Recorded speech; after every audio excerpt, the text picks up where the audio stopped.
partnership. That's, the horse doesn't have a choice. He's going through the motions.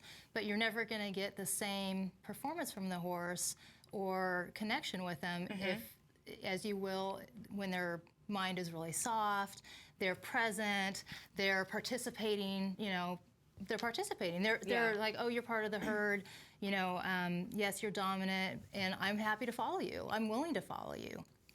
So that's an important aspect.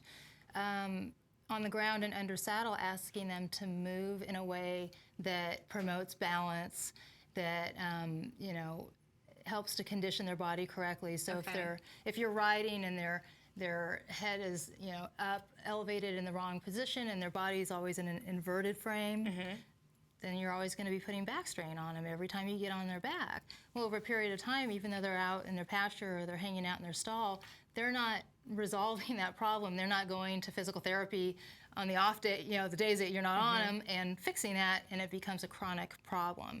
And a lot of times I think we don't realize that, if your horse is traveling and he's dropping a shoulder and he does that all the time, now he's going to start to have, shoulder pain or hip pain or Okay. Now the folks that you're working with these days, is it all different breeds of horses, all different disciplines? What do you focus on? The way I look at it is every horse is a horse. So they're either in a relaxed and receptive state of mind or traveling in a balanced, athletic way, or they're not. Okay. So, whether it's a gaited horse or not, that doesn't matter either. I have a wide range. I'm working with a Percheron Frisian cross who weighs about 1,800 pounds. Morgans, Arabs, quarter horses, spotted saddle horses. Everything that I do can benefit the horse no matter what its breed is or what its job is, its event. Okay. So like she said, a horse is a horse, and a lot of those things transcend, it's a common thread between all horses, and making sure that they move correctly, and it can benefit you if you're barrel racing or trail riding, anything in between. Have you had any, is there anything different about being a female horse trainer these days, or have you had any response? Do you feel like you have more female clients because of that, or? I have had people tell me that they were looking for a female trainer. And, through the years, I've seen female and male trainers who are either very, compassionate and gentle, or the other end of the extreme.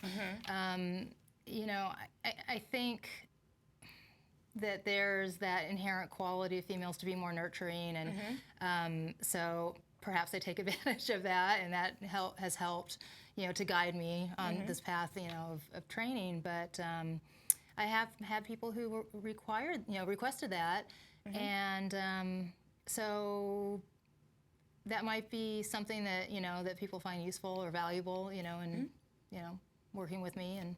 All right. And their horse. And so these days, are you, you're giving clinics, and are your clinics general horsemanship? Are they specific, young horse, finished horse? What are your clinics like?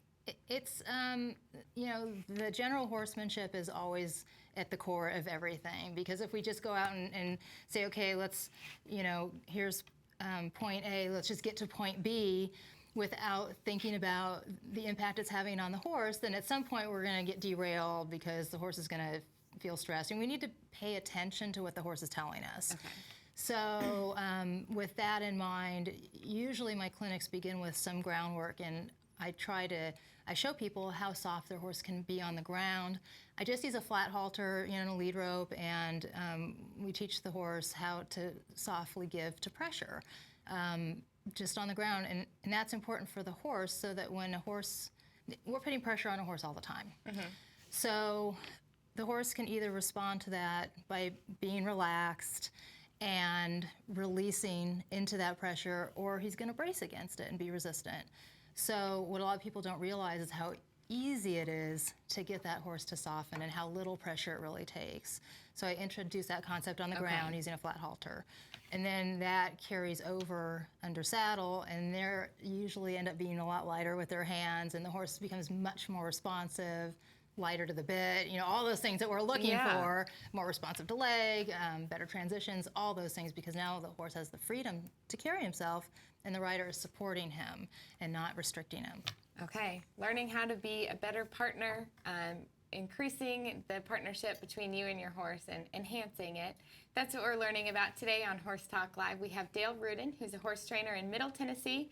She's given clinics and instructing folks, not just in Tennessee, other states as well. And we're learning about her program and what has made it work over the years. Stick around. We're going to take a short break, but we'll be back with more on Horse Talk Live.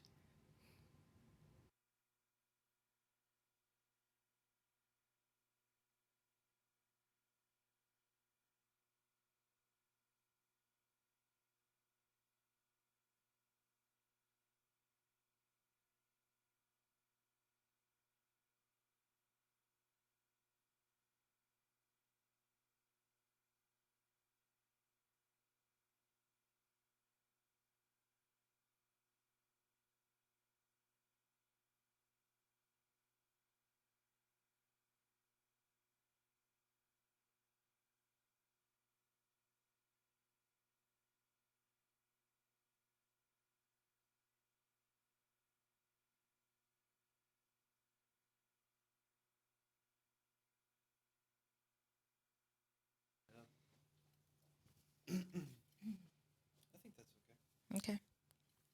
All right. Good throwing in the woman question there. That was pretty slick. I'm like, look at you go. Well, I was like, we didn't talk about this, but is that okay? Yeah. I always tell people, I'm like, okay, when we come.